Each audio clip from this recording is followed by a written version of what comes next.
ህልውና ሊረጋገጥ የሚችለው ለዘለቄታው የተወሰኑ ስልታዊና ብዙ አካሄዶች ስታደርግና ስትጨምርበት ነው እንጂ አሁን ለምሳሌ አንዳንድ ማህበረሰብ አንዳንድ ሰዎች ህልውና ትግል ፖለቲካ አይደለም ትርፍ አይደለም ይሄ ነገር የመኖር አለመኖር ነው እያሉ ሲያሉት ይሄ የማይሆን ማቃለል ይመጣል ጉዳዩን እሱ የሚጠቀምበት ሁሉ ጊዜ ከሀገር ማፍረስ ጋር ከምናምን ጋር ነው ያው ከወያኔ ጋር የነበረው ጦርነት እንደዛው ነው እነዚህንም አሁን የፋኖንም ጉዳይ እየወጣ እንደፈለገው የሚለፈልፈውና ሌላ ልክ የሌላ ተላላኪ አድርጎ ሀገር የማፍረስን ነገር አድርጎ እያምታታ ከራሱ ስልጣን ጋር የሚያስመስለው ነገር አለ እኛ እናውቀዋለን ግን ይሄ አደገኛ ትርክት ደግሞ እንግዲህ ሁሉንም እንትን ያደርጋል ነው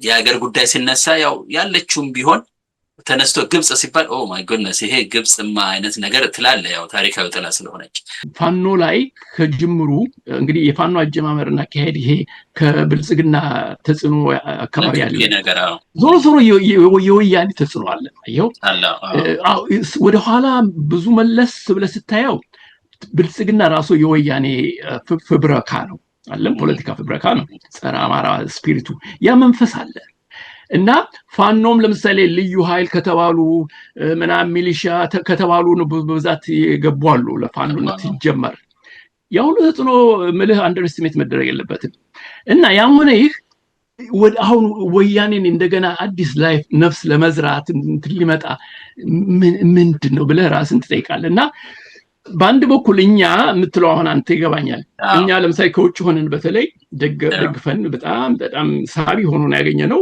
ተስፋ ሰጪ ነበር ነው ብለን እናስባለን እና ያ አስተሳሰብና ምኞት አለ በአንድ በኩል በሌላ በኩል ደግሞ በጣም ፕራግማቲክ የሆነ የፋኖቹ ራሳቸው በተለይ አመራሩ በሙሉ ፋኖ ማለት አልችልም ምክንያቱም ከበደታች ያሉት ወጣቶቹ ታጋዮቹ ምናልባት የተለየ እንትን ሊኖራቸው ይችላል ግን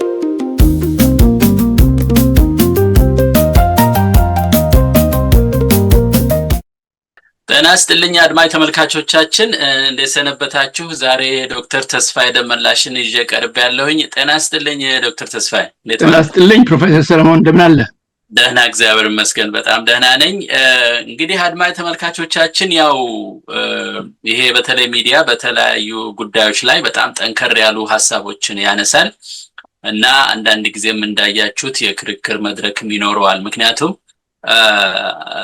ያ ቀላል አይደለም የህልውና ትግል ጉዳይ ነው በዚህ ጉዳይ ላይ ሁሉም ሰው የሚቻለውን መናገር መቻል አለበት ባይነኝ እኔ በበኩሌ ዶክተር ተስፋዬን በዛው መንገድ ነው የሚያምነውና ሐሳብ በጣም አስፈላጊ ነው እንጂ እንዲሁ ዝም ብሎ መነዳት አንዳንድ ጊዜ በጣም አስቸጋሪ ነገር ውስጥ ስለሚያስገባን ሐሳብ ማፍለቅ ተገቢ ስለሆነ ነውና የዛሬው እንግዲህ መነጋገሪያችን ሁለት ክፍሎች ይኖርናል ይሄ በመጀመሪያው ክፍል የህልውና ትርጉምና የትብብር አጣብቂኝ የሚል ነገር ነው የመረጥነው ይሄ የፓነል ውይይት አድርገን የወሰድነው ነው በሌላም ጊዜ እናቀርባለን ፋኖ አማራና ሀገራዊ ጉዳይ በሚል ላይ በዛ ሁኔታ ሁሉ ጊዜ እነዚህን ያነሳን በእነዚህ ዋና ርዕስ ሆኖ በውስጡ ግን አንዳንድ ጉዳዮች ያነሳን እናገራለን ለዚህ ነው የዛሬው እንግዲህ ሁለት ጉዳዮች እናነሳለን ከዶክተር ተስፋዬ ጋር ነው እሺ ዶክተር ተስፋዬ እስኪ ልጀምር እንግዲህ ያው ሁለት ብቻ ነን እየተቀባበልን አንዳንድ ጉዳዮችን ለማንሳት እንሞክራለንና በዚህ እንግዲህ ክፍል ውስጥ ያዘጋጀኋቸው አንድ ሶስት ጉዳዮች አሉ ሁሉ ጊዜ ሶስት ነው የሚሆኑት ከአማራ አንፃር ከፋኖ አንፃርና ከሀገራዊ ጉዳይ አንፃር ነው የምናያቸው ሁሉ ጊዜና እስኪ በዚህ ክፍል ውስጥ ዋናው ትኩረት በያሰብኩት ተጨምርበታል አንተም የህልውና አደጋን ትክክለኛ ትርጉም መለየት ያስፈልጋል የፖለቲካ ጥምረቶችና የፋኖን አስተዳደራዊ ደግሞ ኃላፊነት በተጨባጭ መገምገም ያስፈልጋልና በዚህ ሁለት ጉዳዮች ላይ ያተኮረ ነው የሚሆነውና እስቲ ለመጀመሪያ ያህል እንግዲህ ከህልውና አደጋውን ጀምር ዶክተር ተስፋዬ እንግዲህ ከአማራ አንፃር እንይወስድ ከአማራ አንፃር አማራው ነው የህልውና አደጋ የደረሰበትና ለዚህ ሁሉ ጭፍጨፋ የዘር ማጥፋትና የዘር ማጽዳት እየተካሄደበት ስለሆነ ነው ፋኖ በዚህ መንገድ የተነሳውና የህልውና አደጋ የሚለው ቃል አላግባብ እየተጠቀምንበት ነው እንዴ? ምክንያቱም ስርዓቱን ለመጣል ከትላንት ታሪካዊ ጠላት ጋር ማበረስ የፖለቲካ ብስለት ነው ወይስ ራስን ማጥፋት? ምክንያቱም አንዳንድ ጊዜ ያምታታሉ። ምክንያቱም የህልውና አደጋ ስለተጋረጠብን ባገኘነው መንገድ ሁሉ ስርዓቱን መጣል አለብን የሚባል አባባልም ስላለ እንደው አያይዘህ መጀመሪያ ህልውናው ራሱ ስንል ምን ማለት እንደሆነ እስኪ በሱ ብትጀምር ዶክተር ተስፋዬ። አዎ ትንሽ አሁን እንዳልከው የህልውና ትግል የስርዓታዊ ለውጥ አንድምታ አለው ማለት በጎም ሆነ በጎ ያልሆነ ማለት ምክንያቱም በአንድ በኩል የህልውና አደጋ ምንም እንደው ቀጥታና በአንድ አፍታ የአማራውን የመኖር አለመኖር ጉዳይ የሚመለከት ስለሆነ ምንም ያህል አከራካሪ አይደለም። ህልውናን ለመጠበቅ የመጀመሪያው ቀደምትነት የሚሰጠው ዓላማና መነሻ ነው። ግን በሌላ በኩል ደግሞ አጉል የተለጠጠና በደንብ ያልተብላላ ዝም ብሎ ከሲበዛ ከተለጠጠና አላለም ይሄ ለከት ካጣ የመዋቅራዊ ለውጥ አስፈላጊነት ላይ ያንን ተገቢውን ቀደምትነት አይሰጥም ወይም ደግሞ ክብደት አይሰጠውም እና በዛ ላይ ነው መጠየቅ ያለብን። እንግዲህ ህልውና አደጋ ምንድነው? ለምሳሌ ምን አይነት እዚህ ላይ መሰረታዊ ጥያቄ ምን አይነት ኪሳራ ወይም ምን አይነት ጥፋት ሊመጣ ይችላል የሚለው ወሳኝ ነው። ምክንያቱም የአንድ ህዝብ ህልውና ሊጠፋ ይችላል ወይም ደግሞ አንድ ህዝብ በቁሙ ሊሞት ይችላል። ጭራሹን ተጨፍጭፎ ባያልቅም እንዳልነበረ ሆኖ ዝም ብሎ ተለጣጥፎ ምናምን በቃ በታሪኩ ኖሮ እንደማያውቅ ሆኖ ሊኖር ስለሚችል እሱም ራሱ የሞት አይነት ነው ይባል ይችላል። የመጥፋት አይነት ይሄ ያለ ይሄ ኪሳራ ምንድነው?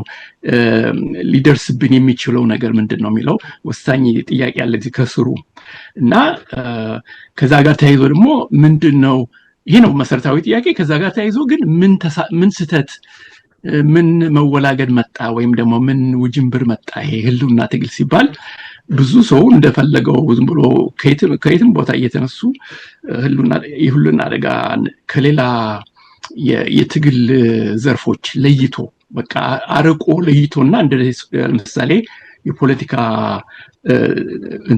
ተጫዋችን ፖለቲካ የሚጫወተው ሚና በህልውና ትግል አለ በጣም ወሳኝ ይሆን አይደለም? ይሄ ምክንያቱም ህልውና ለማረጋገጥ በረጅም ጊዜ ያካሄድ ያው ፖለቲካ ስልጣን ይዘህ ማረጋገጥ እንችለው በዛ ነው እንጂ ዝም ብለህ በሰዎች በጥሩ ልቦና ወይም በጥሩ አስተሳሰብ አጥፉኝም ብለህ ተማምነህ አይደለም። ራስህ የሚገባህንና የሚመጥንህን ስልጣን ይዘህ ህልውናን ታረጋግጣለህ። ይሄ ደግሞ ወደ ፖለቲካ ይወስዳል፣ ወደ አስተዳደር ሁሉ ይወስዳል ልንሄድበት እንችላለን።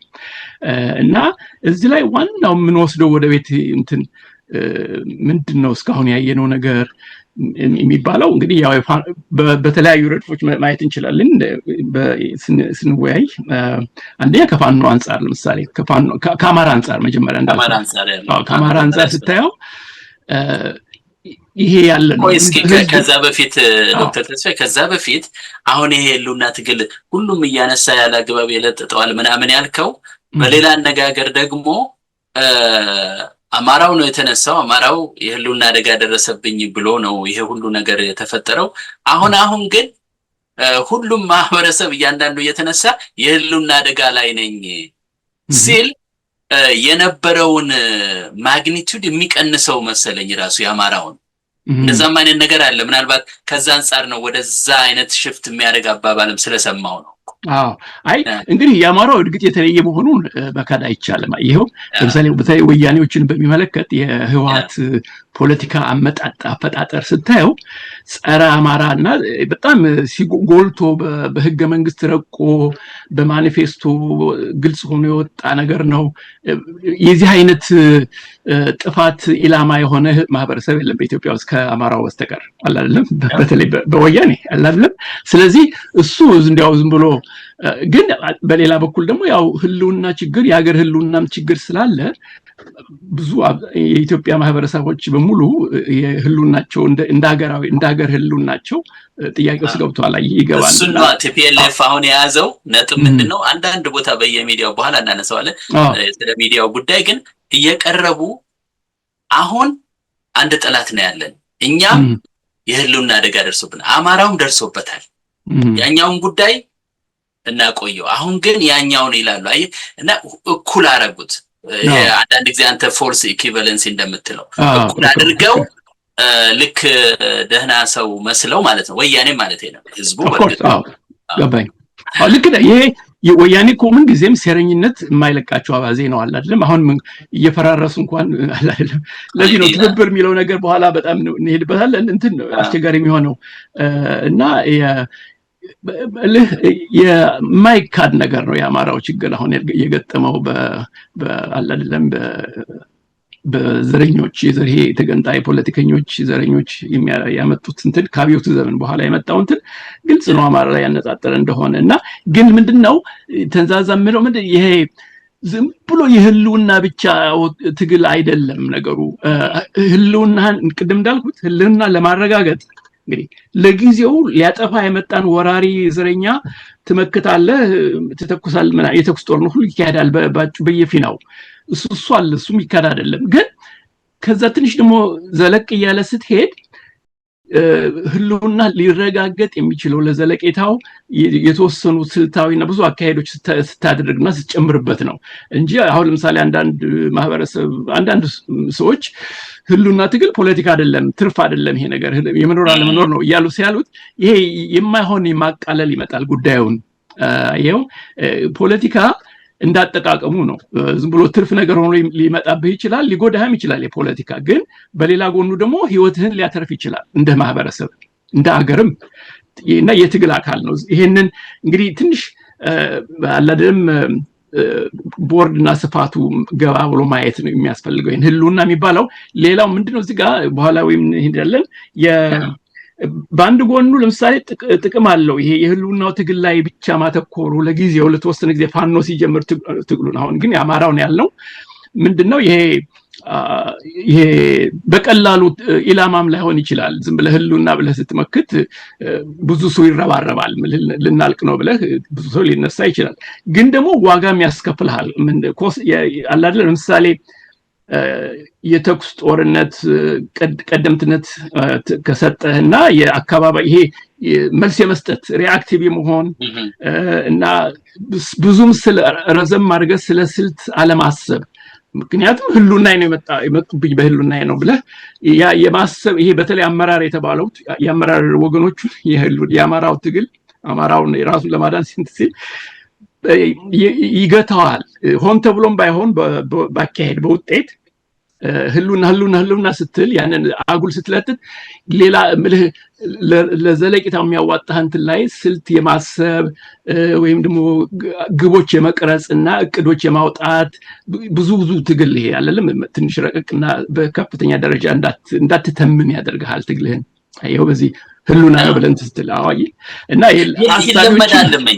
ይለመዳል እንጂ ፋቲግ አይነት ነገር አለ አይደለም በቃ ህልውና ሲባል እየተለመደ ይመጣና በቃ የመደንዘዝ አሁን ህዝቡ ምን እንደዛ ይመስለኛል አይደለም መደንዘዝ ብቻ ሳይሆን ያሰንፈሃል ምሁራዊ ስንፈት ያመጣል እንዳታ ማሰብን እስከዚህ ክብደት አትሰጠው ለምሳሌ እንዴት ነው ከዚህ ከ10 ዓመታት የፈጀ የህልውና ትግል በፖለቲካ በሪዮት በሃይማኖትህ በኑሮህ ሁሉ ነው የመጡብህና እሱን ለመመከት ምን ብለህ እንዳታስብና አይ ሊገሉ ይመጡ በቃ አንድ ክላሽ ይዘህ ብቻ እንደዛ ስታረክ ትንሽ ሆን ተብሎ ላይሆን ይችላል ግን በውጤት እንደዛ አይነት እንትን ይሄ ስንፍና ማለት ይሄ እንትንህን የምንደኙት የማሰብ ጭነት የኮግኒቲቭ ሎድህን ትቀንሳለህ ማሰብ የለብን ብዙ እና እሱ ትንሽ ዋጋ ያስከፍላል ለማለት ነው እና አሁን ለምሳሌ ፋኖ ከትብብር ጋር ሊያያዝ ይችላል አሁን ትብብር የሚያል ቀረብ ካለ ወደ ህወሓት ይሄ እሱ ራሱ አይው እንትን ነው በቃ እሱ ዋጋ ላይ ያስከፍላል እና እንደዛ ነው እንግዲህ አማራው አለ ያው እቺን ለማቋጨት ያለው ወደ ፋኖ ከመሄዳችን በፊት አማራው አለ እንግዲህ አማራው የህልውና አደጋ ደርሶበታል። ያው ይጨፈጨፋል፣ ምን ይላል፣ ያው የጠቃቀስኩት ነገር ነው፣ ጄኖሳይድ ነው ኢንጀነራል። እና እሱን ለማስወገድ ብቻ ሳይሆን በዘላቂነት እንዳልከው ያ ነገር እዛ ደረጃ ላይ እንደገና ድጋሚ እንዳይደርስበት ሁሉ የሚያደርገው ዘላቂ ነገር እንግዲህ ያስፈልገዋል። ያ ሲባል እንግዲህ እንደ ህዝብ ይሄን ነገር ወደ ፋኖ ያመጣናል። ምክንያቱም እንግዲህ ራሱ ሲከላከል ከራሱ ወገኖች ነው የወጣው ፋኖ። በአብዛኛው ገጠር ነው፣ በእርግጥ የከተማው የለም። ካስፈልገ በኋላ አስተያየት እንሰጥበታለን። መቶ ለህልውና አደጋው ከመጣ በኋላ ፋኖ እንግዲህ ይሄን ትግል ይመራል። ሲመራ እንግዲህ ከፋኖ አንፃር ደግሞ ማየት አለብን። ትንሽ የተያያዘ ነገር ነው። ምክንያቱም ይሄ ትብብር የምንለው በተለይ ያው የአማራውን ህልውና ትግል በአሁኑ ሰዓት የሚመራው ፋኖ የሚያደርገው ትብብር ነው የሚሆነው መቼም ትብብሩና ትብብሩ እንግዲህ የቅድም ጠቀስ አድርገዋል ትንሽ አንድ ላይ አያይዘው። ምክንያቱም ይሄ መቼም ከዚህ በፊትም አንስተናል። ይሄ ጠላት የሚባለው እንደው የፖለቲካ ብስለት ነው የሚያሳየው አሁን ከታሪካዊ ጠላት ጋር አድርገህ ምንድነው ወይስ እንደው ራስን እንደገና ለማጥፋት መዘጋጀት የሚል ቅድም አያይዤ የጠየቁት ጥያቄ ስላለ እሱ እንዳለ አንድ ነገር ነው። ሌላ ደግሞ ጠንካራ መዋቅር ደግሞ እንደሚያስፈልግ ብዙ ጊዜ እናነሳለን እና ያ ጠንካራ መዋቅር ደግሞ ምናልባት አንዳንድ ጊዜ ጥያቄ ውስጥ የገባ ነገር ካለ ራሱ ነፃ የሚያወጣቸውንም አካባቢዎች በተወሰነ ደረጃ ማስተዳደር ሙሉ በሙሉ ላይችል ይችላል። ያው ምናልባት የወታደራዊ ጉዳይ ይኖራል፣ እንትን ውስጥ ይገባል ዳይላማ አንዳንድ ጊዜ የወታደራዊ ነገር ምናልባት ራሱ ቢያስተዳድር የወታደራዊ ሁኔታውን ደግሞ ቸል እንዲሊለው ይሆን። ምክንያቱም አንተም የምታነሳው ነገር አለ አንዳንድ ጊዜ አካባቢውን ነፃ ከወጣ በኋላ በቃ እንዴት ነው ይረካል። እንደዛ ሁሉ እንዳይመጣበት እንግዲህ ሁሉ ነው ይሄን ነው እንግዲህ ፋኖ መስራት ያለበት፣ ያንን እያነሳሳ መገስገስ ነው ያለበት እና ከፋኖ አንፃር እንግዲህ ይሄ አንዳንድ ጊዜ የሚነሳ ነገር ስላለ ነው የፋኖ እንግዲህ ለዚህ ጉዳይ ለህልውና ትግል የቆመ ነው ወይስ የሲቪል አስተዳደርነት ይጠበቅበታል? የተዋጋ ሲመጣ አንዳንድ ቦታዎችን አውዶ ማስተዳደር መቻል አለበት የምንለው ነገር ስላለ እሱን እስኪ ትንሽ በተን አድርገን ግልጽ እናድርገው። ማስተዳደር ሲባል ምንድነው? ፋኖ ነው የሚጠበቀው? አንድ ነፃ ሲወጣ እንደገና እያስተዳደረ እንደዛ ይችላል እንዴ? እንደው ትንሽ ብናነሳ እንግዲህ የፋኖ ትግል እኔ እንደገባኝ እና ምንድነው በታሪክም እንዳየ ነው አስተዳደር ከትግልን ተከትሎ የሚመጣ ነው። ትግሉን አክቹሊ የትጥቅ ትግል ስታደርግ ምንድነው የትጥቅ ትግሉ ስኬታማ እየሆነ ሲሄድ የአገዛዙ ኃይሎች የተፈረከረኩ ይፈራረሱ፣ የስርዓቱ መፈራረስ ይጀምራል አይደለም። በተለይ ከታች ጀምረህ ይሄ ከቀበሌ ከወረዳ ስትጀምር ያገዛዙ የኃይል ማዕከል ከተማ ዋና ከተሞችና ዋና ትልቁ ከተማ አዲስ አበባ ነው። ግን ወደ ሰፋ ያረቅ ወጣ ያርክ ስትሄድና በየገጠሩ በቀላሉ የጭቆናው ሰንሰለት አላለም። ይሄ የጭፍጨፋው የጭቆናው ሰንሰለት እየደከመ ይሄ ቀለበቶቹ እየደከሙ ይመጣሉ ወደ ገጠር ስትሄድ። ይሄ ረጅሙ እንትኑ የጭቆናው አላለም እና ከዛ ጀምረህ እያፈረስክና እያሸነፍክ ስትሄድ ሲባረር ማስተዳደር ራሱን ችሎ ይገጥመሃል። እንደ ስራ እንደ ታስክ ይመጣብሃል እና ለነፃነት ስታገል ያ ነፃ የምታወጣቸውን አካባቢዎች ያንን ያለውን ዘረኛ አገዛዝ እየናድክ ከዛ የተሻለና የተለየ እየተካህበት ትሄዳለህ ማለት ነው። እንደዛ ያለ ግን የፋኖ አሁን ፈተናው ይሄ አይነትን ችግር እንኳን የለውም ማለት ቦታዎች ወረዳዎች ነፃ አውጥቶ በቋሚነት ነፃ አርጓቸው ማስተዳደር መጀመሩ ምን ያህል ተካሂዷል፣ ይሄ ምን ያህል ተሳክቷል? ይሄ ራሱ ጥያቄ ላይ ሊደርስ የሚችል ነው። ምክንያቱም ብዙ እርግጥ ቦታዎች አሉ የፋኖ ተጽዕኖ ያረፈባቸውና ግን ሙሉ በሙሉና በቋሚነት የማስተዳደር ቁመና ላይ ነው አሁን። ምክንያቱም ያገዛዙ ኃይል ፈራርሶ በሙሉ እየተጠረገ እየወጣ ነው ማለት አዳጋች ነው። አሁን የትም ቢሆን በየትኛውም ጠቅላይ ግዛት ብታየው ያው የቋሚው እንትን አካሄድ ምንድነው? ያው ሁልጊዜ ያዝለቀቁ አለ፣ ገባ ወጣው አለ። እሱ እኔ እንደገባኝ እና አሁን የጥያቄ ግን አስተዳደር የታጋይ ኃይል ሁልጊዜ የአስተዳደር ስራ ይጠብቀዋል። ፋኖም እንግዲህ ምናልባት የፋኖ ትግል ትንሽ ለየት የሚለው የአስተዳደሩን መዋቅር በየወረዳው ከወረዳው ጀምረ ከታች ጀምረ ወደ ላይም ባይሆን ታችም ጀምረ በሙሉ አፈራርሶ እሱ ኃላፊነት ወስዶ የራሱን አሻራ ማሳረፍ ይሄን ያህል እቅዱ ነው ወይ? ይሄ ጥያቄ ነው ይብላላል እኔ ላይ አለና ምክንያቱም ምን አሉ መሰለህ አንዳንድ ቦታ ለማጣየቅ ሞክሬ ነበረ። ከዚህ በፊት ከማን ጋር ነው ስንወያይም ይሄን ካርታ አምጥቼው ነበረ። ይሄ የውጭ ሰዎች የሚጽፉት ነው አክቹአሊ የዚህን በዓለም ደረጃ በየቦታው የሚካሄደውን የጦርነት ሁኔታ የሚገመግሙ አሉ። ያው እዚህ እንደምታውቃቸውና አርምድ ኮንፍሊክት ሎኬሽን ኤንድ ኢቨንት ዳታ ፕሮጀክት ይሉታል ACLED እነሱ ያወጡት ነው። እና በእርግጥ ይሄ ጁን 2026 የወጣ ነው። እንግዲህ መረጃው ደግሞ ትንሽ ወደ ኋላ ሊሆን ይችላል። ግን ከነዚህ ውስጥ ቀይ የሚያመለክተው የተወሰኑ ሙሉ በሙሉ ብለው የጠቀሱት ቦታ አለ። እንግዲህ የነሱ ነው ይሄ።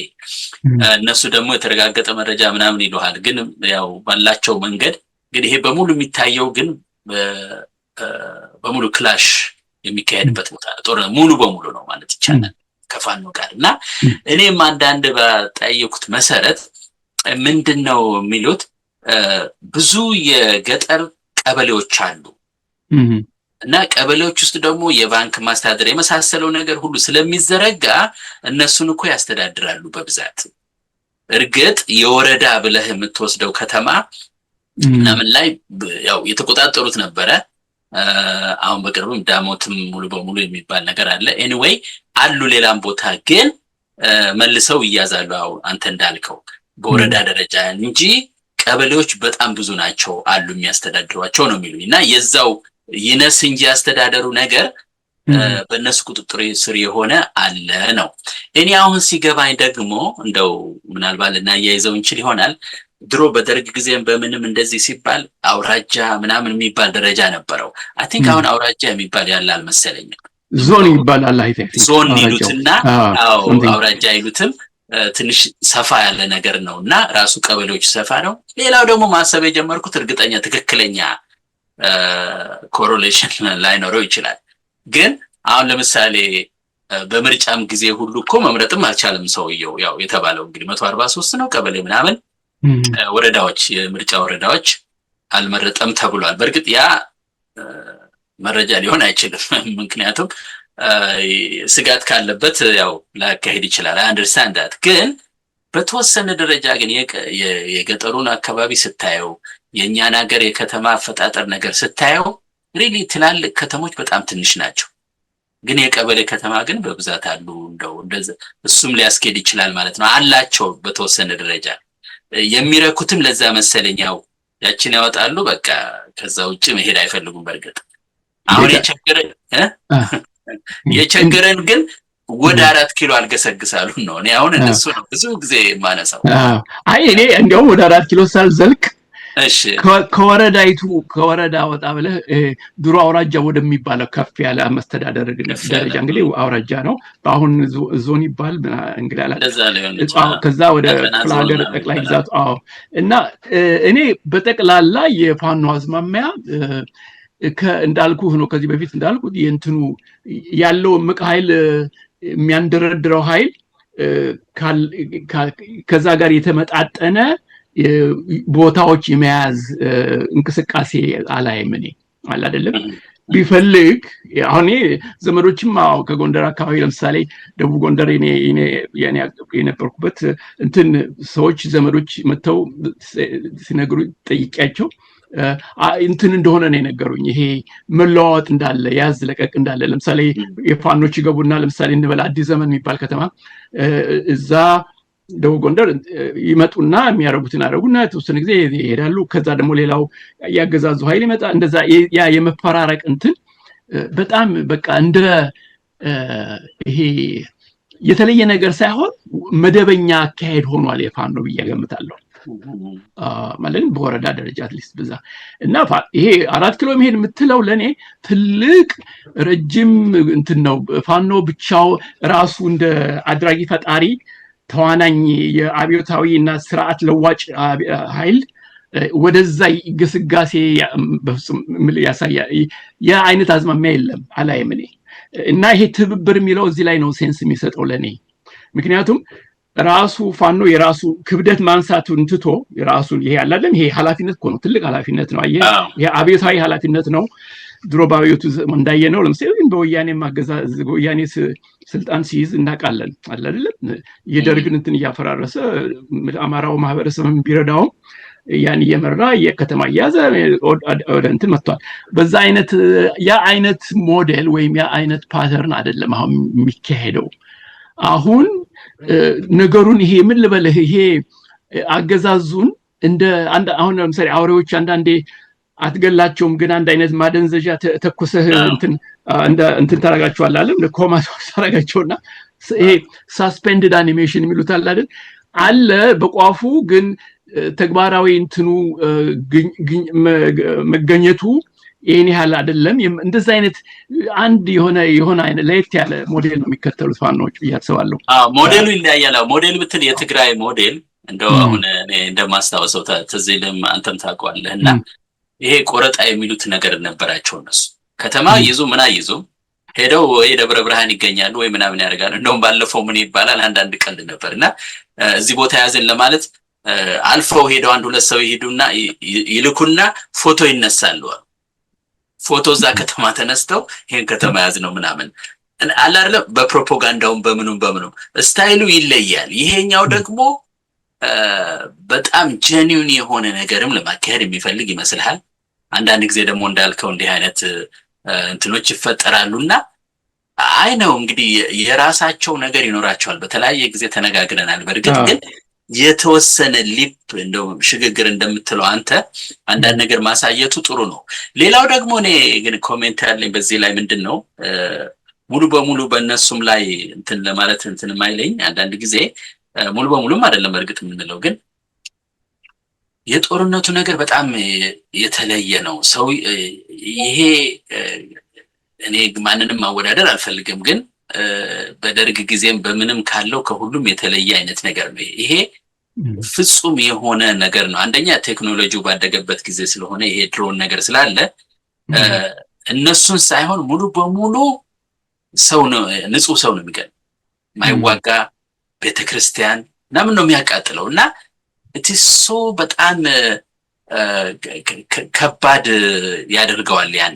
ያኛው የበፊቶቹ ራሱ ከጥላት ጋር ይሆናል እንግዲህ ሞራሊ የሚዋጉት ምን የሚሉት እያየ ትሄዳለህ፣ ህዝብም ያስገባሃል፣ አልፈህም ብትሄድ ችግር የለውም። ይሄ ግን በዕለት ተዕለት ኑሮ የሚኖረውን ህዝብ ሄዶ ሲገለው ምንም የማያውቀውን ሰው ፍራቻ ውስጥ ነው የሚከተው። እሱም አስተዋጽኦ አይኖረውም ብለህ ነው ምናልባት? አሁን እኮ እናያለን። ለምሳሌ ሌላ አሁን ኢራን የሚደረገው ዩክሬን አለ በጣም ከኛ ሀገር የባሰ ዴቫስቴሽን ሱዳን ጎረቤት ሀገራችን ታለ ከኛ ሀገር የባሰ የመገዳደል እና ይሄ ከተማ ሁሉ ትርምስምስ አለን ጦርነት አለ ነው። ገና ለሲቪሊያን ይገደላሉ ብለህ ከስልትህ ወደ ኋላ አትልም። እንዲያውም ለሲቪሊያኖቹን ሲቪሊያን ማህበረሰብ ንጹሃን እንዳይጎዱና እንዳይሞቱ የተቻለ መከላከል ትፈጥራለህ ታደርጋለህ ከድሮንም ሆነ ከሌላ። ግን ዋናው የተነሳህበት አብዮት ወይም የተነሳህበትን የመዋቅራዊ ለውጥ የማምጣት ትግል በዛ አይነት ይሄ ምን እለዋለሁ ይሄ የተለምዶ ሞራሊቲ የኮንቬንሽናል ሞራሊዝም አለ። ጉዳት እንዳይደርስ ብለምትለው አይደለም። አየው ዋጋ ያስከፍላል። ፋኖች በራሳቸው ዋጋ ይከፍላሉ። ህዝቡ ደግሞ አላለ። እንዲያውም አሁን ይሄ ህልውና ትግል ሲባል እንዲያው ስናየው ጠጋ ብለን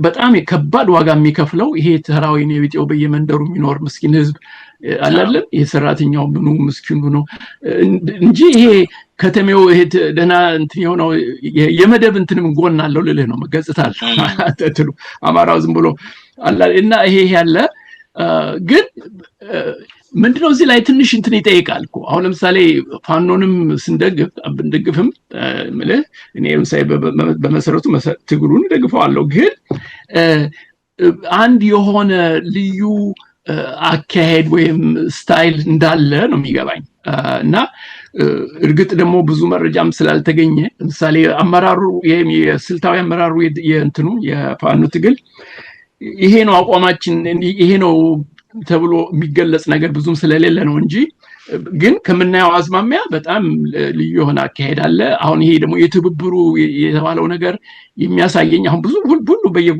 በየፊናው ትብብር ይተባላል እሱ የሚያሳይህ ይሄንኑ የፋኖን አካሄድ ዘገም ያለውን ሞዴል ያንን ኮምፕሊሜንት የሚያደርግ ነው አየው ራስህ ያለህን አድራጊ ፈጣሪነት አቅም አዳብረህ እና በትግልም ያሳደክ ይሄድክ ከዛ በየከተማው እየገባህ then ድርድርም ቢያስፈልግህ አንተ ማለት ኢኒሺዬቲቭ ወስደህ እና ዋናው ተደራዳሪ ብቻ ሳይሆን አደራዳሪም ልትሆን የምትል ኃይል ሆነህ ነው እንግዲህ ነገሩ ግን ቅድም አማራ ካልከው ጋር የአማራ ከአማራ አንፃር የተያያዘ ነው አማራው ለምሳሌ ታላቅ ህዝብ ነው አላለም ዝም ብሎ የቁጥር ብዛት ብቻ ሳይሆን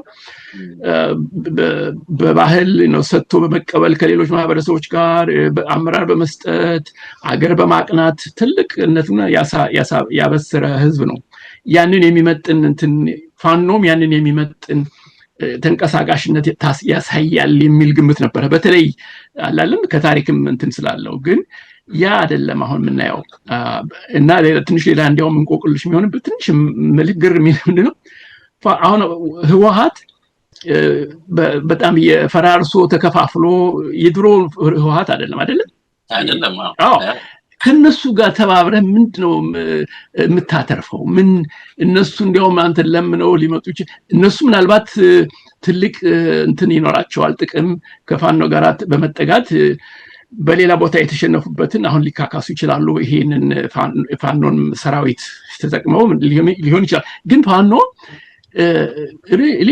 እኔ ትብብር እንትን አያስፈልግም ማለት ሳይሆን መጀመሪያ ነገር ራስህ ትንሽ ክሬዲብል የሆነ ቁመና ላይ መድረስ አለብህ እና ያ ደግሞ ችሎታ ደረጃ አለ ብለናል አዎ እኔ እንደው ትንሽ ክሬዲት ከመስጠት አንፃር እንግዲህ ደግፌ ልከራከር ትንሽ ደግፌ ሲባል እንዴት ነው አሁን እንበል እንግዲህ በሳይንሱ ልምጣና ትንሽ እንደው ለማገዝ ያህል እነዚህ የተበታተኑ ነበሩ አይደል ያው በየክፍለ ሀገሩ መጡና ፋኖች ሶሪ ፋኖ ከዛ በኋላ አንድ ላይ ሲመጡ አፋብን አሁን ግዙፍ ነገር ሆነ ማለት ነው ይሄን ግዙፍ ኃይል ለማንቀሳቀስ መቼም እንደዛኛው አይደለም ያኛው ለየብቻ ነው ያለው ያው ትንሽ ቀለል ይላል ይሄ አሁን ግዙፍ ኃይል ነው እና እኔ ምንድነው ኒውተን ሰከንድ ሎውን ላንሳና ግዙፍ ሲሆን ነገሩ አክሰለሬት ለማድረግ ትንሽ ይከብዳል ብዙ ፎርስ ይከብዳል ከዛ አንፃር ምናልባት እኔ ተደራረበባቸው ወይ ምክንያቱም ይኸው አሁን መቼ ነው አፋብንን የመሰረቱት አመት ሆነው እንደ አምነት ሹር ጃንዋሪ ነው ምናምን ነገር መሰለኝ ያው እየሄዱ ነው ወደዛው እና በላይ ሆነ እንደገና ደግሞ አሁን ብዙ ነገር አላረፈብ አንተን በቃ ያንን ማደራጀት ከዛ የትብብር ነገር በዚህ መጣባቸዋል በዚህ ብልጽግና ይወቅታቸዋል በዚህ የራስ ወገን ደግሞ እሱ ነው በጣም የሚያሳዝነው እሱ ነው የራሱን ወገን ነው ከነሱ ጋር የሚያዋጋቸው ይሄ ነው እንደው በጣም ትልቁ ችግር እሱ ነው እሱ ምናልባት መጨፋከር ነው ግን ቢኖር አድሮ ከተበታተኑት በየክፍለ ሀገሩ አማራው ክፍለ ሀገራት ጠቅላይ ግዛት ከተከፋፈሉ ፋኖ ኃይሎች አፋብን መውጣቱ ትንሽ መሻሻል ነው ግን ይሄን ያህል ግዙፍ ሆኖ ለምሳሌ እሱንም ቢሆን ስታየው አፋብን ንቅናቄ ሆነ እና በአንድነት እንደ አፋብን ምን አይነት ክንውኖች አሳይቷል ለምሳሌ ድሮ ያልነበሩ ድሮ ለምሳሌ የወሎ ፋኖች በራሳቸውን እዝ ተጠቅመውና የራሳቸውን ሻለቃዎችም ብርጌዶችም ኮርም ተጠቅመው ብዙ ነገሮች ያከናውነዋል በተወሰነ ደረጃ አሁን አፋብን ከፍ ያለ ደረጃና ስልታዊ የሆነ እንቅስቃሴ እያደረገ ድሮ ሊያደርጋቸው ያልቻላቸው ነገሮች ያደረጋቸው ምንድናቸው ቢባል ትንሽ ይከብዳል ለመጠቆም። ለምሳሌ አለ አይደለም ለምሳሌ ቆቦን ይዟል አለ እንትን አይ ነው ከድሮ ግን እሱን ምን ሰጠው መሰለ እሱ ላይ ታስታውስ እሱ ላይ ደግሞ ቶሎ ብሎ እኔ አሁን ሴራውን ነው ማሰብ መቼም ኮንስፓይረሲ ብለ ማውራት ትንሽ ይከብዳል ግን ምንድነው አሁን እሱ የዛን ጊዜ እንደዛ ሲያጠቃ ወዲያው መንግስት ወጥቶ አንድ ላይ ሆነው ወጉኝ ነው ያለው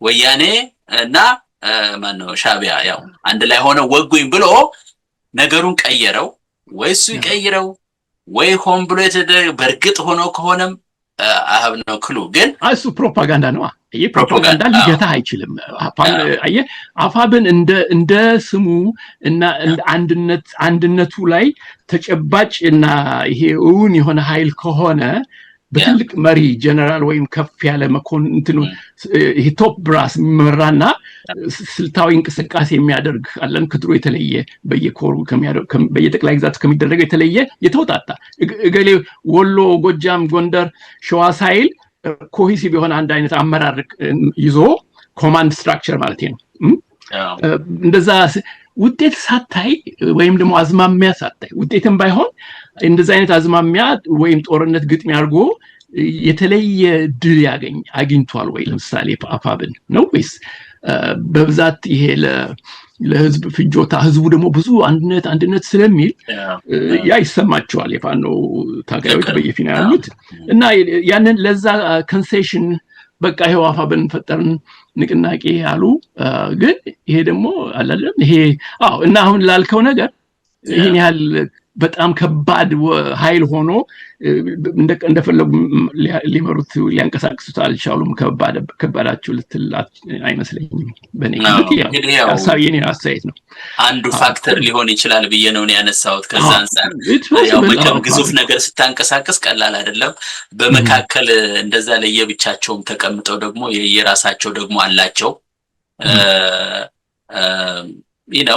በየራሱ ደግሞ ሁሉም ሪኮግናይዝ ሊደረግ ነው ይፈልጋል ሰው ጸባይም አለ ምናምን እኔ እንደዚህ ማለት ነገርም ሊኖር ይችላል አላቅምና እሱ ሁሉ ሲደመርበት ሊሆን ይችላል ግን ዞሮ ግን የሚመራው ኃይል ጠንካራ ሆኖ ፈጠን ያለ ውሳኔ እየሰጠ ስልታዊ ነገሮች ጋር ያው መሄድ አለበት በርግጥ ግን ትብብሩ በሚባል ነገር እስቲ እንደው ትንሽ እሱን እንትን ከማለታቸው አሁን ትብብር ሲባል አሁን እንበል እነሱ አይ የፈለገ ይሁን እኛ እንተባበራለን ይበሉ እንበል ያው አሉ ወይም እንግዲህ በመግለጫም ካወጡት ይሆናል ግን የሚያሳየው ያው ነው ትብብር እናረጋለን ነው ዞሮ ትብብር እናረጋለን ብለው እንቢ ካሉ እንደ አማራ ትግሉን እንደምንደግፍ ምንድነው ማድረግ ያለብን ምን እኛ አይሆንም እነሱ ይሆናል አሉ እንበል ዘንዋት ምንድነው የሚመጣው በዚህ መካከል እኮ የሚያሸንፈው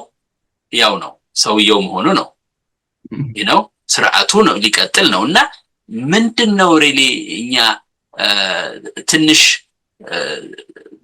ብልሃት ወይ ጨምረንበት ምን ልንላቸው እንችላለን በርግጥ በአደባባይ ልንለው አንችልም ግን ምንድነው ከዛ በመለስ ማድረግ የሚቻለው እንቢ ካሉ እንተባበራለን ካሉ ምንድነው እናደርጋው ድጋፍም ቢሰጣቸው ምንድነው ሂሰታዊ ድጋፍ ነው መሆን ያለበት ይሄ ነው ማለት ይሄ ተጨባጭ ሁኔታዎችን እየተነተንክና እያየህ አዝማሚያዎችን ችግሮችንም እየጠቆምክ እነሱ ከሚያስቡት ላስቡት ይችላሉ ከዛ በኋላ መምከር ይችላል ግን ይሄ ትብብር የሚለው ለምሳሌ ብዙ ብዙ አሁን እንትን ሲሉ ታያለ ወዲያ ሲያደርጉ ሮሃም ያላለም ይሄ ያለ የሌለ እንትን አንከር ምናምን እና ከኋላው አንድ አይነት ይሄ የተደራጀ ገፋው ያለው ይመስላል እና ይሄ ግን ደግሞ ከሴራም ያልፋል ሴራ ማለት ሁለት ሶስት ሰዎች ወይም ፓርቲዎች ግንኙነት አድርገው ወይም ሚዲያዎች ተገናኝተው እንትን ዶልተው ተመካክረው ሳይሆን ሰፋ ያለ ሌላ ነገር ምንጭ አለው ማቀራዊ ምንጭ አለው እሱ አሁን የውይይታችን ነጥብ አይደለም እና ለጊዜው ተዋለው ግን ትብብር የሚለውን እንደ ጽንሰ ሐሳብ ወስደው ፋኖ የራሱ በጣም ተስፋ ሰጪ እና እምቅ ኃይል ኖሮት ለምን ቶሎ ብሎ ወደ ትብብር አዝማሚያ ያዘ ብለህ ትጠይቅ አስፈላጊ ነው ወይ? ያውም ደግሞ ጠላቱ ከነበረ በጣም ደመኛው ከነበረ የፖለቲካ ፓርቲ አንድ ስተዲ በጥቂት ዓመታት በፊት ዓመቱ ምህረቱን ረሳሁት አንድ የትግሬዎች ጸረ አማራነት ጥናት ላይ ማነው የሚባለው ዶክተር አለምሰገድ አባይ የሚባለው የጻፈው ነገር የትግራይ ህዝብ አማራን እንዴት እንደሚጠላ የትግራይ ህዝብ ማለት ስተት ነው የህወሓት አስተሳሰብ ግን በትንሽ ደግሞ ሰርጦ ገብቷል በትግራይ ውስጥ ነው ዝም ብለህ ህወሓትን ጠልጥሎ ብቻ አይደለም ምልህ ህዝቡ ምሁር ነኝ የሚለው ትግራይ ውስጥ ያለ ሁሉ የሚደግፈው ነው እና ይሄ አይደንቲቲ ጅልትድ የሚል መጽሐፉ ላይ ተጠየቁ ወያኔዎች እና የትግራይ ህዝብ ነው የሚለው እሱ እንዲያውም ህዝቡ እንዴት እንደሆነ አላውቅም ሳምፕሉ ግን ተጠይቆ የምትጠሉት ግሩፕ ብሎ ዝርዝር ተሰጣቸው የትግራይ ህዝብ ከቱርክ ከአረብ ከጣሊያን እና ከአማራ ከሁሉም የምትጠሉት ማን ነው ሲባል አማራን ነው ብለው ያሉት 82 በላይ በመቶ ሆኖ ይላልና ይሄ ምን ሊያከራክር ይችላል ቁጥሩ ምናምኑ ግን ያም ሆነ እንዳልነው ቅድም በህገ መንግስት የጸደቀ በማኒፌስቶ ያወጡት አማራ ደመኛችን ነው በጣም የከረረና ስር የሰደደ ሴራኝነት ነው አጸር አማራ አለ ይሄ ምልህ የሚካድ አይደለም እና ፋኖ እንዲህ አይነት ፕሮሚሲንግ እና ትልቅ ኤክሳይትመንት አነሳስ ተነስቶ ብዙ ሩቅ ሳይሄድ ብዙ ክንውኖች ሳያደርግ የጦር ሜዳም በጦር ሜዳውም ሳይቀር ሳይሸንፍና ሳይንትን ሳይል ከተሞች ትንንሽ ሳይዝ ልተባበር ማለቱ ያውም እየፈራረሰ ካለ ከተከፋፈለ የህወሓት ኃይል ጋር ኃይሉ ርዝራጆች በላቸው ተረፈ ውጤት ምናምኖች ናቸው አንዱ የሻዕቢያ ተቀጥላ ሆኗል አንደኛው ደግሞ የነ አብይ አገዛዝ ተቀጥላውና ምንድነው እሱ እኔ እንዴት ነው ይሄ ጥያቄ ገፍቶ ወደፊት ይመጣል እኔ አይምሮ ላይ ምክንያቱም ፈልጊ አይደለም እኔ እንደዚህ ብዬ ሂሳታዊ ልሆን ብዬ ምናምን ሳይሆን ትብለ ተጨባጭ ነገሮችን ስታይ ምንድን እና ለዚህ ባንድ ውይይት ያልነው ነገር ምንድነው ይሄ ፋኖ ላይ ከጅምሩ እንግዲህ የፋኖ አጀማመርና ከሄድ ይሄ ከብልጽግና ተጽዕኖ አካባቢ ያለ ነገር ዞሮ የወያኔ ተጽዕኖ አለ አይው ወደ ኋላ ብዙ መለስ ብለህ ስታየው ብልጽግና ራሱ የወያኔ ፍብረካ ነው አለም ፖለቲካ ፍብረካ ነው ጸረ አማራ ስፒሪቱ ያ መንፈስ አለ እና ፋኖም ለምሳሌ ልዩ ኃይል ከተባሉ ምናምን ሚሊሻ ከተባሉ ነው በብዛት የገባሉ ለፋኖነት ሲጀመር ያው ለጥኖ ምልህ አንደርስቲሜት መደረግ የለበትም እና ያም ሆነ ይህ አሁን ወያኔን እንደገና አዲስ ላይፍ ነፍስ ለመዝራት ሊመጣ ምንድነው ብለህ ራስን ትጠይቃለህና በአንድ በኩል እኛ የምትለው አሁን አንተ ይገባኛል እኛ ለምሳሌ ከውጭ ሆነን በተለይ ደግፈን በጣም ሳቢ ሆኖ ነው ያገኘነው ተስፋ ሰጪ ነበር ነው ብለን እናስባለን እና ያ አስተሳሰብና ምኞት አለ በአንድ በኩል በሌላ በኩል ደግሞ በጣም ፕራግማቲክ የሆነ የፋኖቹ ራሳቸው በተለይ ያመራሩ በሙሉ ፋኖ ማለት አልችልም ምክንያቱም ከበደታች ያሉት ወጣቶቹ ታጋዮቹ ምናልባት የተለየ እንትን ሊኖራቸው ይችላል ግን ይሄ መሪ የምትላቸው ከነዘመነ ካሴ ምናምን ይሄ አስረስ ይሄ ምናምን መሪ ወዳጆ በሙሉ አንድ በቃ ወደ ወያኔ ይሄ ያለ ነው የምታየው ነው እና ይሄ ትብብር አስፈላጊ ሆኖ አየህ እነሱ ተቸግረው ፋኖች ተቸግረው አቅማተው ቁጥር ማንሷቸው ተባባሪ ፍለጋ ሳይሆን የራሱ አመክንዮ አለው ይሄ የመጣበት ምክንያት ትብብር ራሱ እና በተለይ ደግሞ አሁን ሚዲያው የሚገፋው አለለ ብዙ ሚዲያ ደግሞ ታውቃለህ ከግንቦት 7 የነበርክበት ጀምሮ ይሄ አንከር የሚባለው እነ ማዕዛ ሚዲያ ይሄ ምን ይባለው አለለ ይሄ እሱ ሁሉ የወያኔ ስፒሪት አለው እዛ ውስጥ የሚታይ ነገር እና በዛ ነው እኔ የሚታይ እንጂ አስፈላጊ አይደለም ትብብር በመርህ ደረጃ አያስፈልግም ማለት አይደለም I don't want to be misunderstood ግን በዚህ ሁኔታ ትብብር ከወያኔ ጋር መፈለግ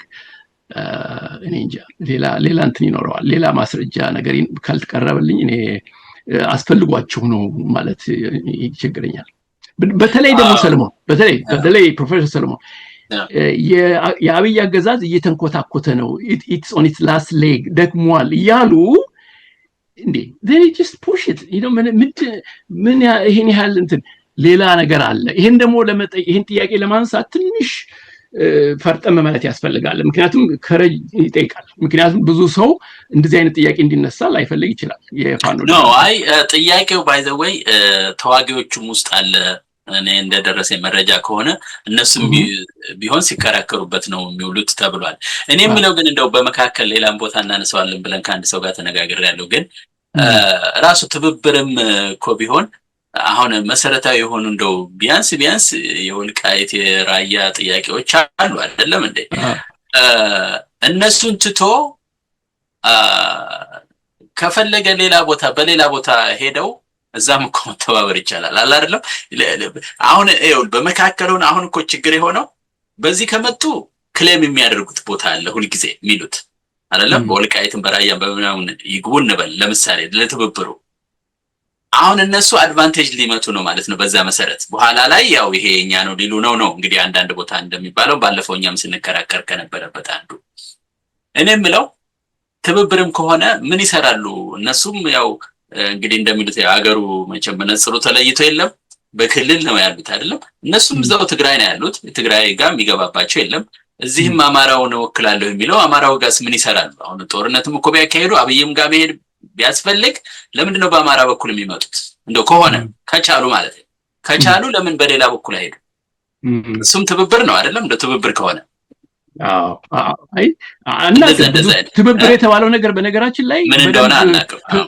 ተዘርዝሮ በዚህ ጉዳይ ላይ ይሄ ነው የፋኖ ነገር ደግሞ ብዙ ነገር ግልጽ የማይሆነው አያወጡም። አንድ አይነት እንትን አትሊስት ሁሉ ነገር ይዘርግፉት ለፓብሊክ ሳይሆን ለፓብሊክ የሚነገር የተወሰነ ነገር የላቸውም። ለምሳሌ እንተባበራለን ግን ምክንያቱም እንደዚህ ብሎ አያስረዱም። ለምሳሌ አስረስ የሚባለው ሰው የጎጃሙ የፋኖ መሪ በቀደም የቃለ ምልልስ ሲያደርግ እኛ ማንንም አንከለክልም እንደራደራለን ምናምን ይላል። ግን የትም ብሎ እንደግለሰብ ብሎ ይናገራል። እንደዚህ ግን አፋብን የተባለው እንትን አስቦበት ትልቅ አንድ አይነት ፖዚሽን ፔፐር እኮ የምታወጣበት ነገር እኮ ትልቅ ነገር እኮ ነው አለ አይደል? በተለይ ወልቃይት ጠገዴ ምናምን በሚመለከት አሁን ያ የሚዲያ ማንን ዋሜራ ነው ምናምን የሚባል በቀደም ይሄ አማራው ወልቃይት ምናምን አይበል ዝም ብሎ እሱም ራሱ ይሄ በቀጥታም ሆነ በተዘዋዋሪ የወያኔ ፕሮጀክት እንዳለበት ታያለ። ምንድነው አለ በቃ ዝም ብሎ አማራይትም ሄዶ መኖር ይችላል ወልቃይት የኔ ነው ምናምን አይበል ነው ምናምን የሚል እንትን ሲያቀርብ ትራንዚሽን አለው እኮ ዝም ብሎ ባንዴ ሁሉንም አተው መቼም ያው ቢሆን ደስ ይላል አይደለም? አልቲሜትሊ ሁሉም ቢተው ነው ሁሉም አይተው ቦረራ ያስከውን የአማራ አጽመርስት አለ አይደለም? በጦር ሰራዊት እኮ ነው ያስከው አይደለም? ነው ልክ ነው። እና አሁን ህገ መንግስት ጽፈህ አሁን ቅድም ያሳየው ማፕ ላይ ለምሳሌ ይሄን ነግሬሃለሁ ከዚህ በፊት የፈረንጆቹ ደግሞ ተባባሪ ስለሚሆኑ ምዕራቡ እንዳልኩ ነው የኢትዮጵያን ምስቅልቅል ይፈልጋሉ። ይሄ አረቡ ምኑ ምዕራቡ ሁሉ ችግር አለ እኛ ሀገር ጋር እና ይሄ የምናየው ይሄ ሴራ ምናምን የሚባለው ነገር ሁሉ ከኋላው ትልቅ የሆነ መዋቅራዊ የሆነና ይሄ ኖርም የሆነ ነገር ነው። እንትን አይደለም ሴራ ዝም ብሎ መዶለት ብቻ አይደለም። ብዙ አለ ፈንዲንግ ያገኛል ይሄ ነገር። ሚዲያው ራሱ ይሄ የኛ ሚዲያ ተብዬዎቹ ሮሃ በለው ምናምን በለው ያንኑ መዝሙር ነው የሚዘምሩትና የሚገርም ነው አላለም? ይሄ ክሪቲካል የሆነ ግን እንደዚህ አይነት ነገር ሲፈጠር አማራው ራሱ የተሰበሰበ መምከርም አለበት። የግድ ነው መነጋገር አለበት። ምን ማለት አለበት? ምንድነው የምናደርገው የሚለውን እነሱ መስማት አለባቸው። ይሄ መቼም የአማራው ጉዳይ ነው፣ የትልቅ ህዝብ ጉዳይ ነው። እንደው ያንድ የተወሰነ ግሩፕ አይደለም። እንደው እኮ የተወሰነ ግሩፕ ቢሆን ኖሮ እኮ ችግር አልነበረው። ያው በመትፈልግበት ሄደ በዚህም እየተወዳደርክ ትላለህ። እንደዛ አይደለም የሀገራችን ሁኔታ። የህልውና ጉዳይ ነው፣ የፋኖ ጉዳይ ነው። ያው አንድ ፋኖ ነው የሚችለው። እሱም የአማራውን እንግዲህ ነፃ ነገር ለወደፊትም ህልውና የሚያስከብርበት ነገር ለመሄድ በጣም ከባድ ነገር ስለሆነ ዝም ብሎ እንደው ሁሉም እንደፈለገው እየተቸ ወይም ደግሞ እንደፈለገው እየደገፈ ዝም ብለህ አማራውን እንደለመደው አንተ እንደምትለው ያ ስርዓት በሙሉ ይሄ ለ10 ዓመታት የቀጠለውን ነገር ማስቀጠል አሁንም አማራውን መጉዳት ነው። ኤግዛክትሊ። ግን አሁን ላልከው ጥያቄ ምንድን ጉዳይ ይሄ ሚዲያው ቁልፍ ተጫዋች ነው። አየህ ህዝቡ ዝም ብሎ ይነዳል። ምክንያቱም የእንትኑን የሚዲያውን ማማ ይዘውታል። ይሄ በተለይ ይሄ ወያኔ የሚደግፍ ሲምፓቲ ያለው ቀጥታ የሚሆነ ተዘዋዋሪ የነሱን ናራቲቭ ቀጥታ ሆነ በተዘዋዋሪ መንገድ የሚደግፍ ብዙ ኃይል አለ እና ሚዲያው ደግሞ ሴንሴሽናል ያንን ያቀርባል። አሁን ድርድር በቃ ህዝቡ በዚህ ነው የሚነዳው። አማራው ሳይቀር ብዙ አማራ ምሁር ተብዬውም ሳይቀር ሰብሰብ ብሎ አንድ ፎረም ፈጥሮ ወይ ምናምን አገር ወዳድ እንትን አለ አይደለም ጎበዝ ምንድነው ይሄ ነገር ብሎ አንድ ነገር የሚያደርግ የለም። በሙሉ እንትን ሆኗል። ያሞቱ ፈሷል ብዙ። አይ በጣም እሱ መደረግ አለበት በእውነት ነው። ኪ ፖይንት ነው። ምክንያቱም ይሄ ከዚህ በላይ ምን አለ? አለበለዚያ እኮ እያሉም እኮ ያለ መኖር አለ። ቅድም መጀመሪያ ላይ እንደገለጽከው አማራ ስሙ ሊኖር ይችላል፣ ግን ያው ተበትኖ ሊኖር ይችላል። እሱ ምን ማለት ነው? ያ ደግሞ ሌላ ችግር ነውና እውነት ነውና እስቲ አሁን ወደ መቋጫው እንድንሄድ ሰዓታችንም አለፈና ሶስተኛው ላይ ከሀገራዊ ጉዳይ አንፃር የተወሰነ ነገር እንበልና ይሄኛውን ክፍል ዘግተን ወደ ሁለተኛው እንሄዳለን። ከሀገራዊ ጉዳይ አንፃር ደግሞ እንግዲህ ስርዓቱን አሁን የስልጣን መውደቅ እንግዲህ እሱ የሚጠቀምበት ሁልጊዜ ከሀገር ማፍረስ ጋር ከምናምን ጋር ነው። ያው ከወያኔ ጋር የነበረውን ጦርነት እንደዛው ነው። እነዚህንም አሁን የፋኖንም ጉዳይ እየወጣ እንደፈለገው የሚለፈልፈውና ሌላ ልክ የሌላ ተላላኪ አድርጎ ሀገር የማፍረስን ነገር አድርጎ እያምታታ ከራሱ ስልጣን ጋር የሚያስመስለው ነገር አለ። እኛ እናውቀዋለን። ግን ይሄ አደገኛ ትርክት ደግሞ እንግዲህ ሁሉንም እንትን ያደርጋል ነው። የሀገር ጉዳይ ሲነሳ ያው ያለችውም ቢሆን ተነስቶ ግብጽ ሲባል ኦ ማይ ጎድነስ ይሄ ግብጽማ አይነት ነገር ትላለ። ያው ታሪካዊ ጥላ ስለሆነች ሌሎችንም እንደዛው። አሁን ይሄን ነገር እንዴት ነው ህዝቡ ለየት አድርጎ እንዲያየው ማድረግ የሚቻለው? ምክንያቱም ምንም የፈለገ የተለመደ አይነት ቅስቀሳ ቢጠቀሙ የተወሰነ ህዝብ ያገኛሉ መቼም እንዲህ አይነት የሚታለል ማለት ነውና እንዴት ነው መለየት የሚቻለው? አረ ይሄ ነገር ለስልጣኑ ነው እሱ የሀገር ጉዳይ ምንም የለበትም ይሄ ብሎ ማስረዳት የሚቻለው እንዴት ነው? እንዳገር ማለት ነው። ይሄ አንዱ የፋኖ እንትን ይሄ ነው እንግዲህ እነሱ ለምሳሌ አሁን እንዳልከው ቅድም አስተዳደር ምናምን የሚያካሂዱ ከሆነ በየወረዳው ትምህርት መስጠትም አለባቸው። ይሄ ንቃተ ህሊና ህዝቡን አዲስ እንትን ያላለም ያ በእኛ ስር የሚካሄደው ነው። ደግሞ የኢትዮጵያ ህዝብ በተለይ አማራው ያለ ንጉስ ያለ መሪ ራሱን ሸክፎ ብዙ ጠላት እየወረረም እየተከላከለም የኖረ ህዝብ ነው። በጣሊያን ጊዜ የሚያየነው ነው እና ይሄ ግን የተለመደ ነው። ለምሳሌ አሁን አፄ ኃይለ ሥላሴ ሲወርዱ አገር ኪዮስ ይሆናል ተባለ። ደርግም እንደዛ የመንግስቱ ኃይለማርያም ሲወድቅ ነው ወያኔ መጣ እንደዛ። አሁንም አብይ ላይ ይሄ በጣም የተለመደ ነው እና ህዝቡ ግን በጣም የህዝቡ ስቃይ ማለቂያ የለውም። ደግሞ እየተባባሰበት ነው የመጣው ከአንድ የአምባገነናዊ አመራር ወደ ሌላው ሲመጣ። አሁን ለምሳሌ ከወያኔ አገዛዝን በይበልጥ በሚያስከፋ መልክና መጠን ህዝብ ይጨፈጨፋል። ይሄ ተራው ህዝብ ዝም ብሎ በጣም ይሄ አረመኔያዊ የሆነ ጭፍጨፋ እነዚህ ሰዎች ወራሪዎች ኦነጋውያን አለ አይደለ እና እሱ አለና ከዚህ ምን የበለጠ ከዛ ውጪ ደግሞ በዕለት ተዕለት የኑሮ ዋጋውን ስታየው የስቃዩን ወጥቶ ውሎ ወደ ቤቱ መግባቱ በሰላም አጠራጣሪ የሆነበት የሚዘረፈው በመንገድ ላይ ብዙ ነገር ስታየው ምን ያህል ከዚህስ ምን የባሰ አለ ብለህም ያሳስብ ነው። ኤኒዌይ እንዴት ማምጣት ይቻላል ላልከው ነገር አንደኛ በተጨባጭ የፋኖ ኃይሎችን በሚመለከት ይሄ እዚህ ላይ ነው ቅድም ያልነው ነገር አካባቢዎች ቦታዎች እያያዝክ መስተዳደር እየገነባህ መሄዱ ዝም ብሎ ለስነ ልቦናዊ እርካታ አሸነፍን መሬት ያዝን ለማለት ብቻ ሳይሆን ይሄ ህዝቡንም ለመጥቀምና ለመርዳት አይደለም ከዚህ መከራ ለመከላከል ይረዳልና ያንን መስተዳደር ስታቋቁም ካለው ከወረዳ ጀምረ ወይ ከቀበሌና ወረዳ ጀምረ እያሳደግ እንትን ፓራላል የሆነ ስርዓት ትፈጥራለህ። ይሄ ነገሩ ይሄ ያለው አገዛዝ ዘረኛው አገዛዝ የተሸራረፈ የተፍረከረከ ሲሄድ ያንን የሚተካ ያላለም ትገነባለህ አዚቴት አላለም እና ዲስትራክሽንን በኮንስትራክሽን እያካሄድ አላለም እንደዛ ታደርጋለህ። ይሄንን ህዝቡ ያያል። ህዝቡ በተጨባጭ ያያል። የሚያስፈልገውን የፍትህ እና የህግ እንትን ጥበቃም ብዙ ነገር ታደርጋለህ። እሱ አለ። ይሄ በተጨባጭ ነው። እንግዲህ ግን በሪዮት ደግሞ የተሻለ አማራጭ ይሄ ከዘረኛ አገዛዝ ለማንም ዘር ለማንም ነገድ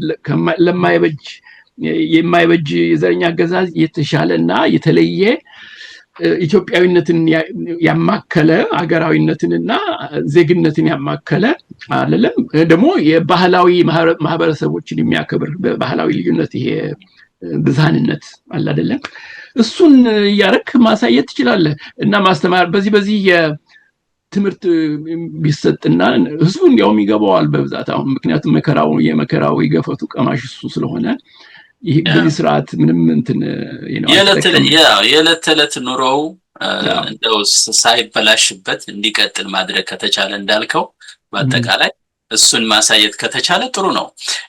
በነገራችን ላይ በሚዲያውም በኋላ ከመጣን አሁን ዝም ብሎ ሌላ ነገር 10 ጊዜ ከመዘገብም እኮ እነዚህ በጣም ሞዴል የሆኑበትንም እኮ ቦታዎች አንስቶ መናገር እኮ ጥሩ ነው። በጣም ጥሩ ነው። ልክ ነው። ያ እንዲያውም የመረጃ ጥረት አለ። አሁን እኛ ለመታደል ነው ጋዜጠኞች የተባሉት ሚዲያ ምናምን ዝም ብለው ያገዛዙን ወይ የፋኖና ምናምን ያስተጋባሉ። ይሄ ያለ አይደለም ዝም ብለው እንጂ ሆን ተብለው ሄደው በየመንደሩ አላን እዛ ያሉት አይደለም ወይም እዚህም ያሉት ውጭ ያሉት ሚዲያዎች በተቻለ መጠን ከተዋጊው ኃይሎች ፋኖችም ሆኑ ወይም ያገዛዙም ሆነ የሚሰጧቸው መረጃ ብቻ ሳይሆን በራሳቸው ይሄ መርማሪ ጋዜጠኝነት በለው ይሄ ኢንቨስቲጌቲቭ ሪፖርት የወሰዱ እንዲህ ነው ፋኖች እዚህ ላይ በጣም ተሻሽለው ሄደዋል። እዚህ ላይ ወሎ ምናምን አካባቢ እዚህ ቆቦ ላይ እንደዚህ እንዲያረጉ ድብረታቦር ወደ ጎንደር እንዲተሻሹ ምናምን አላለም ትንሽ ኬስ ስተዲስ ምናምን ምሁራንም እንደዛ ቢያረጉ አይ ቲንክ ይጠቅማል ብዬ አስባለሁ። በጣም ጥሩ ነው። እንግዲህ ይሄ ነበር የመጀመሪያው ክፍል ዝግጅታችን። አድማጭ ተመልካቾቻችን እንግዲህ በሁለተኛው ዝግጅት ደግሞ እንመጣለን። እስከዛ ድረስ ጤና ይስጥልኝ።